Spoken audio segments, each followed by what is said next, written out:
Hi, welcome to Awakening Soul Truth. I'm Allison Liberated, and this is Robbie Short, and we are both meditation teachers, Reiki practitioners, masters.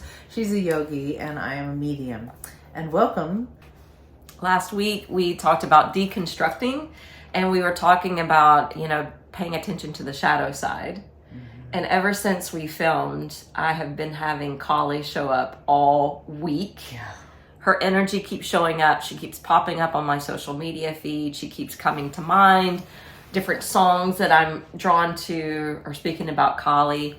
And I found this really cool kind of statement about her that I feel like is telling of the times. And I'm going to share that with you now. Kali Ma. Kali is often shown as a fierce, wild, and untamed deity. And you've been told you should be afraid. But maybe no one told you that she was the one who stood up when nobody else could. She wasn't born to be nice. She was born to be real. She rose to the moment saying enough is enough. She didn't come to please. She came to awaken. She stood not to destroy the world, but to stop it from destroying her. And every time she was silenced, she became fire. Kali lives in every woman, and I would say every man too. Absolutely. Who said no more and meant it. And every mother who stood strong through it all. And every girl or boy who was told to shrink. She swallowed her pain, smiled when she wanted to really scream. She didn't run from the wound. She held it, she healed it, and turned it into power. They fear her because Kali needs no permission to burn down the lies. Kali isn't a story carved in stone or written in books. She's the moment when a person rises and whispers, I am enough. I am unstoppable, and I am here to rise. They didn't want us to know her, because the day that we do, we're going to stop lowering ourselves for other people. We're going to stop living in fear, and we'll let go of guilt and shame. You'll never surrender your worth again. You are exactly what the world needs to wake up. So be unapologetic, be untamed, be unstoppable like Kali. When Kali Ma comes to you in life, it may not be gentle. It could come as a storm. Not to harm you though, but to liberate you. She is the goddess of liberation. She burns illusion and shatters attachments and destroys everything that's not in alignment with your soul. You might lose some people. You may lose a job. You may lose habits or parts of yourself, but she plants truth in the process. You start to see clearly. You no longer tolerate half loves or fake smiles or spiritual shortcuts. You walk the path of courage, clarity, and consciousness. She teaches you she's not here to make you comfortable, but to set you free. Kali Ma does not heal by soothing. She awakens the fire within. And after her touch, you're never the same. You can become sovereign, wild, sacred, and unshakable. That's a powerful, powerful reading. And she's not only the goddess of liberation, but transformation and rebirthing, time, death. And it's the rebirthing. It's like the phoenix rising from the ashes. Yes. And isn't that telling of the times that we're in right now? Yeah. We are on the brink of a lot of energy. We're not on the brink. We're exploding in energy. We're in it.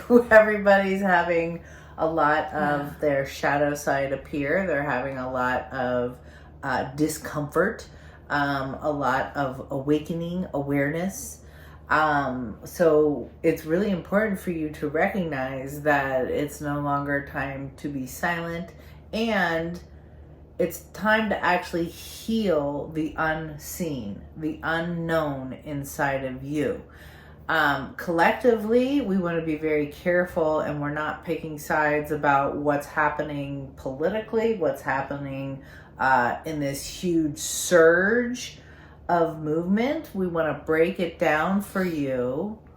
Or should I say a huge surge in there's a call for protests and riots and all that. We're asking you to move into the space of self-awareness and to heal your shadow side and to allow the energy to rise in you and to claim your sovereignty at the same time.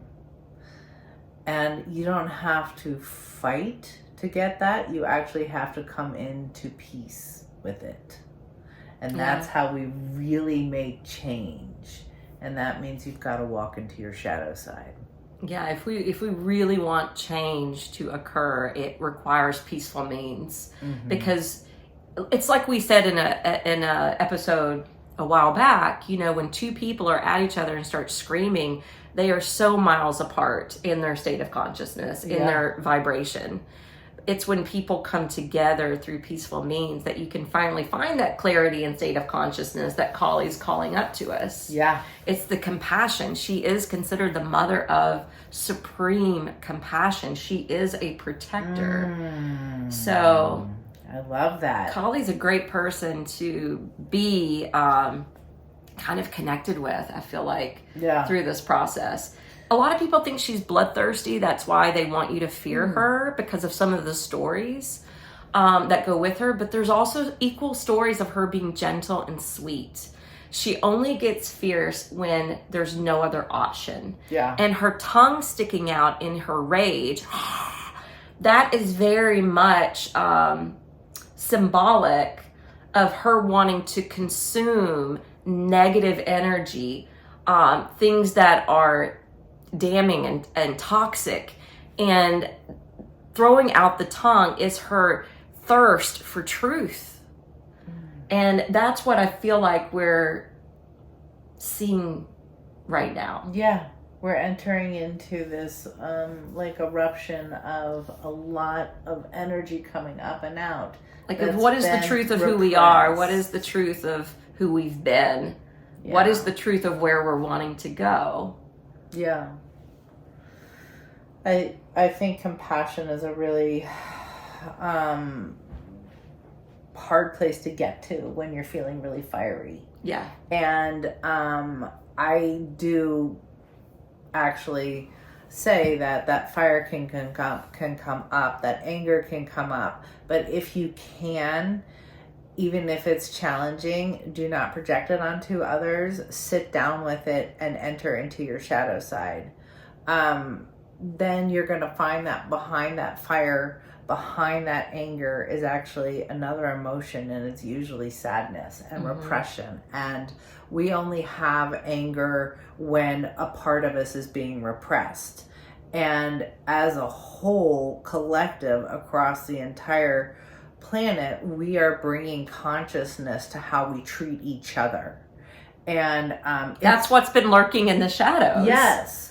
And we've been really hard and mean and cruel to each other. And yet then we have these lovely family life, and I'm loving this group of people, and I'm going to protect them fiercely. And I will literally take you out if you threaten my family. Or feeling alone and ostracized and not a part of a family.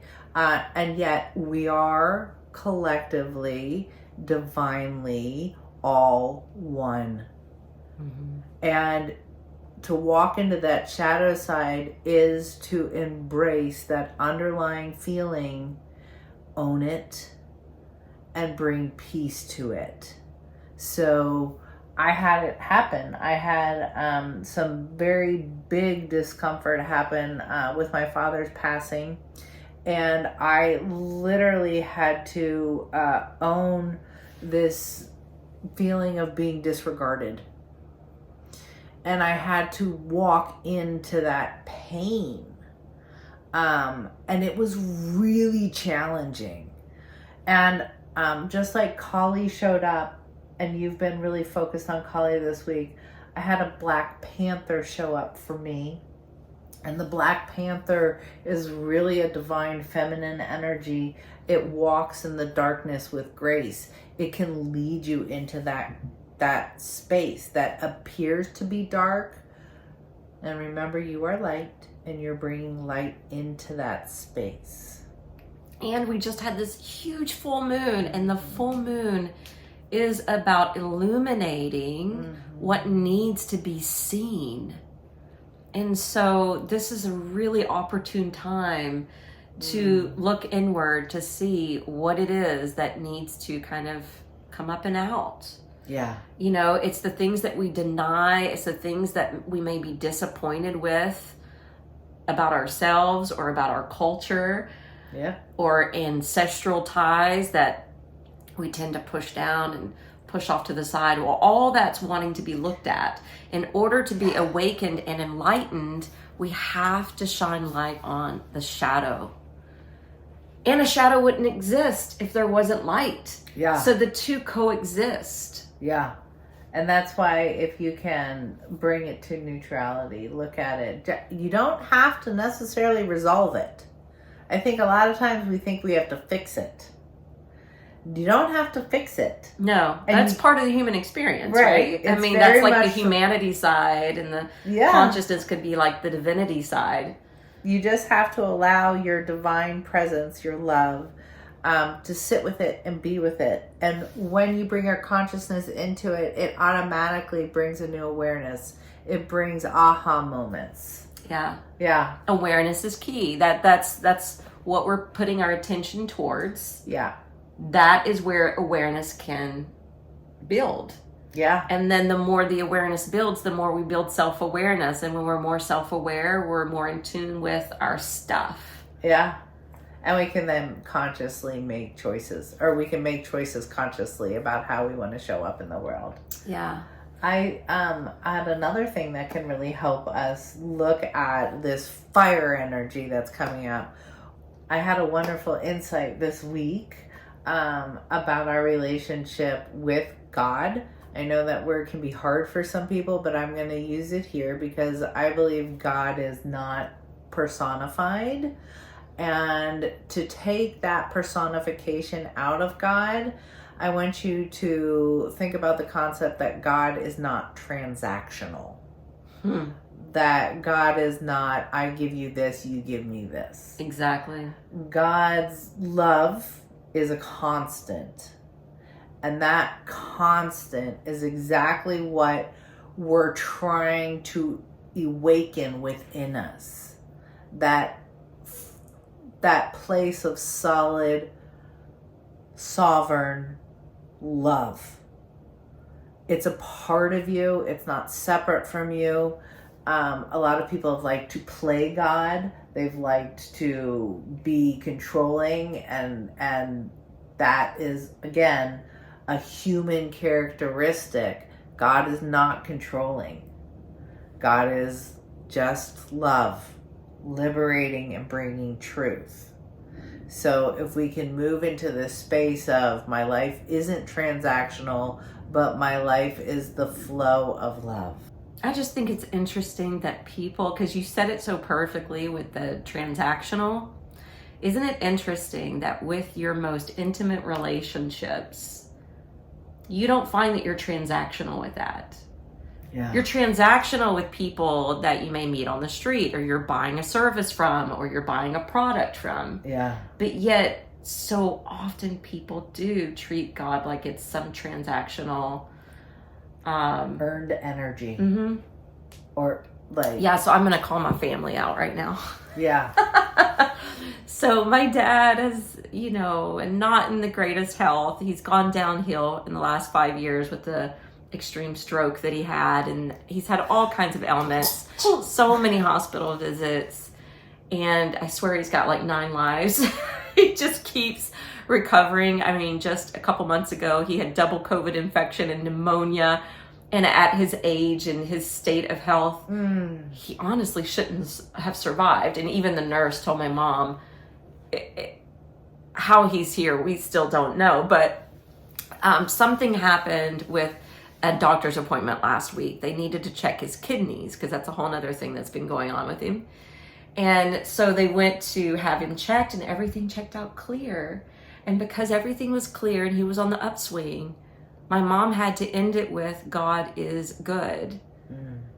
And those kind of blanket statements, transactional statements, I should say, just irk me so bad, because it's like, no, God is good no matter what. God is good if he didn't make it. God is good if he was more sick. God is good if he's, on the upswing. And God is good if he was in optimal health. Yeah. Isn't God is good? That's a blanket statement no matter what the circumstances are. Yeah. It shouldn't be because, this test came back positive and good. Yeah, I'm getting what I want, or what I perceive is the right course of action. I can tell you that the right course of action, being a healer and dealing with, meeting people where they are and seeing their hard stuff come up, that hard stuff always has that silver lining. That hard stuff always pushes a person to erupt into a new truth. And I think we think we're being condemned by God, or these bad things are happening. And that is not the case. That is the shadow side presenting itself for you to bring conscious awareness into a new area. It's hard to understand that your soul's going to create reality around you. That's hard. Your soul's not here to create the perfect, easy flowing, my life is so great reality. The soul has no desire to do that. The soul has the desire to bring love and consciousness to hard things. And so if you have something that still needs healing from this lifetime or a past life or a future life, it's all available. It's all still manifesting currently.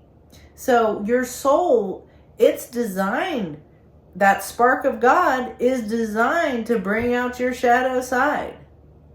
I think that's hard for people to understand. Like, I started meditating, I started really getting into this, and my life fell apart. Yeah, because there was a whole bunch of shit that needed to go.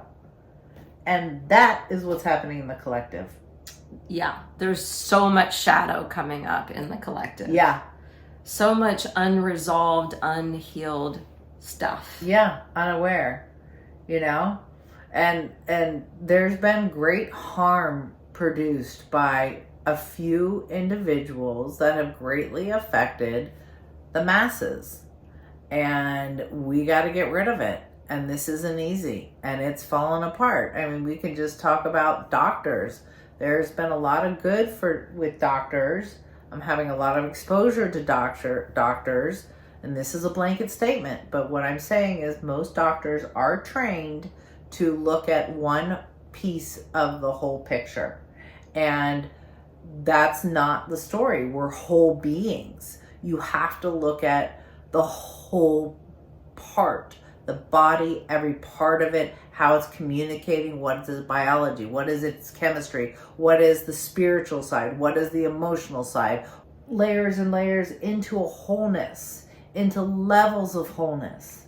And we're moving from a very small 15% of the light spectrum, looking into expanding and holding space at a much deeper level. All of it. So that's what we're looking at in society right now. Yeah. We're looking at all of it. We're looking at the underbelly of society. Mm-hmm. We're looking at the shadow of society. There's nothing more to say. It's not pleasant.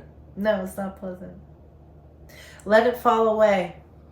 Start dreaming about being a sovereign being and having things be fair. Start dreaming about everybody being seen and supported, not transactional.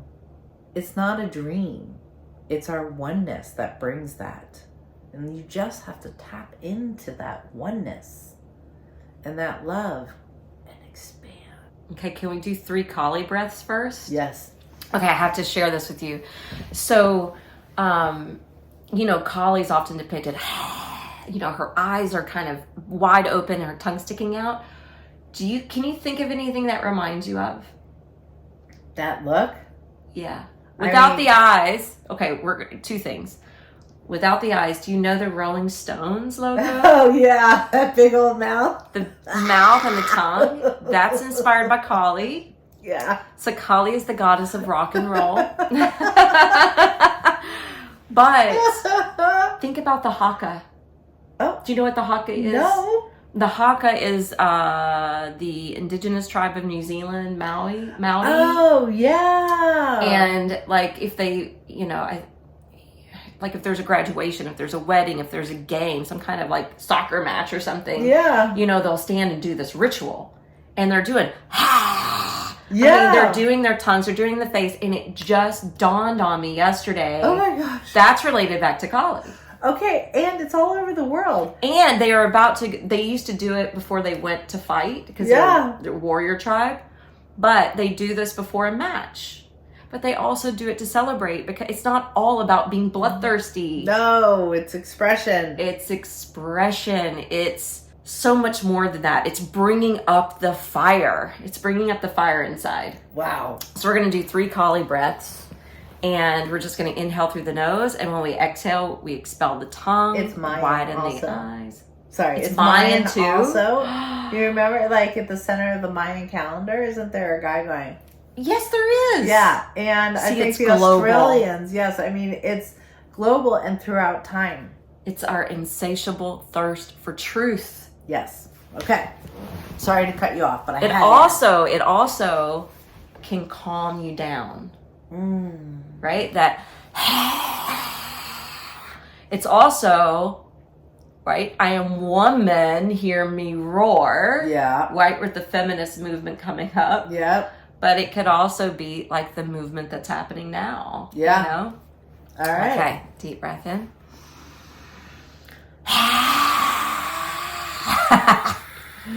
We're going to do 2 more. Sometimes this is also called lion's breath. Oh, okay. Nice.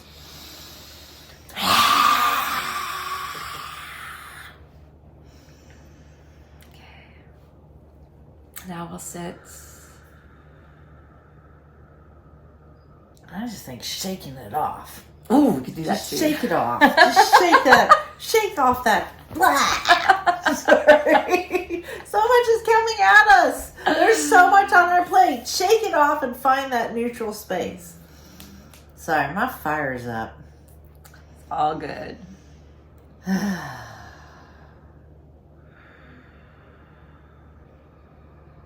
And think about the fire kindling within. Let the flames grow, broaden, radiate, and get wild. Again, not to consume you, not to harm you, but to liberate you. Burning away the things that are not necessary, burning away anything that's untrue, and burning away any hindrances or obstacles that stand in our way of becoming fully awakened beings. Let that fire burn inside. Let it burn away boundaries.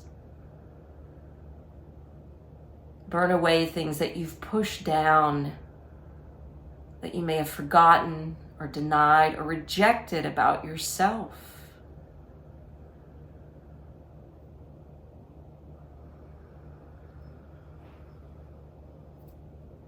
Wake it up. Just wake up that part of you that's been repressed. You're safe, and you can have the fire to look at it, to embrace it. You have the right to be seen, heard, and liberated.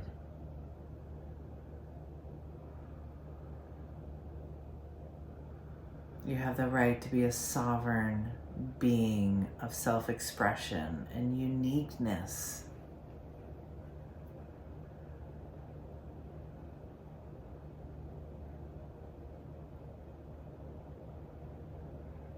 Shaking away other people's opinions of you and all of the hurts. Just shake it all away. Burn it so you can find your truth.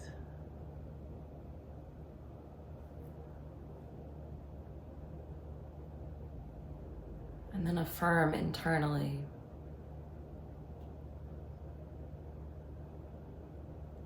I am enough. I am a sovereign being. I am unstoppable and unshakable, and I am unapologetic. I am wild. I am free. But I do this with peaceful means.